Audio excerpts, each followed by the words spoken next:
Hi అండి, welcome back to my channel Padmaja's kitchen. ఈరోజు పచ్చి మామిడికాయతో వడియాలు ఎలా చేయాలో చూద్దాం రండి. పచ్చి మామిడికాయతో వడియాలు చాలా రుచిగా ఉంటాయండి. ఇవి పుల్ల పుల్లగా, కారం కారంగా, తీయగా చాలా రుచిగా ఉంటాయి. ఈ వడియాల కోసం 5 పుల్లటి మామిడికాయలను తీసుకున్నానండి. వీటిని శుభ్రంగా కడిగి పైతొక్క మొత్తం పీల్ చేసి ఒక ప్లేట్లో పెట్టుకోండి. వడియాలు పెట్టడానికి పుల్లటి కాయలైతే రుచిగా ఉంటాయండి. సమ్మర్ సీజన్లో మామిడికాయలు దొరుకుతాయి కాబట్టి ఈ వడియాలను సమ్మర్లో పెట్టుకుంటే ఈ టేస్ట్ ఈరంతా ఎంజాయ్ చేయొచ్చండి.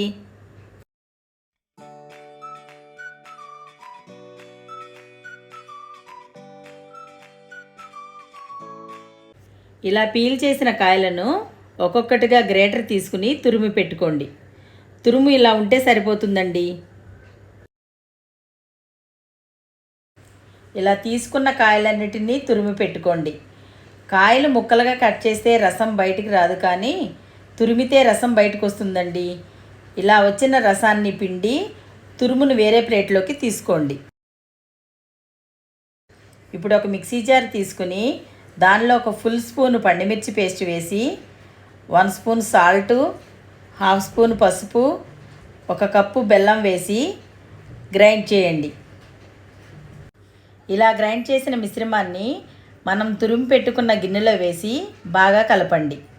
మీ దగ్గర పండుమిర్చి లేకపోతే పచ్చిమిర్చి కానీ కారం కానీ వాడచ్చండి.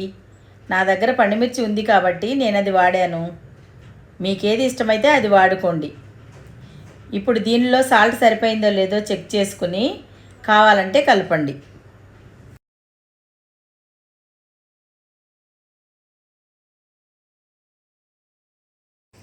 ఇలా రెడీ చేసి పెట్టుకున్న మిశ్రమాన్ని ఒక షీట్ మీద వడియాల్లాగా పెట్టండి.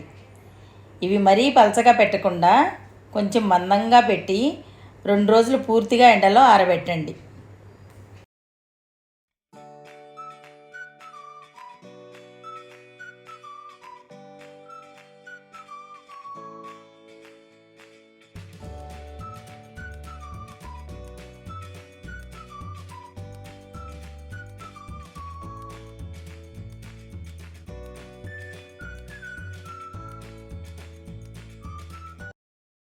రెండు రోజుల తర్వాత ఇలా ఎండిన మామిడికాయ వడియాలను బ్యాక్కి టర్న్ చేసుకుని అన్నింటినీ తీసి ఒక బేసిన్లో పేర్చి మరొక 2 రోజులు ఎండలో పెట్టండి.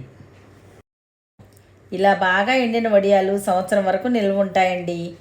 వీటిని నోరు వికారంగా ఉన్నప్పుడు కానీ, జ్వరం వచ్చినప్పుడు కానీ, లేదా ప్రెగ్నెంట్ లేడీస్ కూడా ఇష్టంగా తింటారు. ఎంతో రుచిగల మామిడికాయ వడియాలు రెడీ అయ్యాయండి. మీరు కూడా ఒకసారి ట్రై చేయండి. వీటిని అన్ని రకాల వడియాలలాగా వేయించాల్సిన పని లేదు, డైరెక్ట్గా తినేయచ్చు. మా వడియాలు చూడండి ఎంత సాఫ్ట్గా వచ్చాయో, చాలా రుచిగా ఉన్నాయండి. వీటిని ఎయిర్ టైట్ డబ్బాలో పెట్టి ఫ్రిడ్జ్లో స్టోర్ చేసుకోండి. సంవత్సరం వరకు నిల్వ ఉంటాయి. మా వీడియో మీకు నచ్చినట్లయితే లైక్ చేయండి, షేర్ చేయండి, సబ్స్క్రైబ్ చేయండి.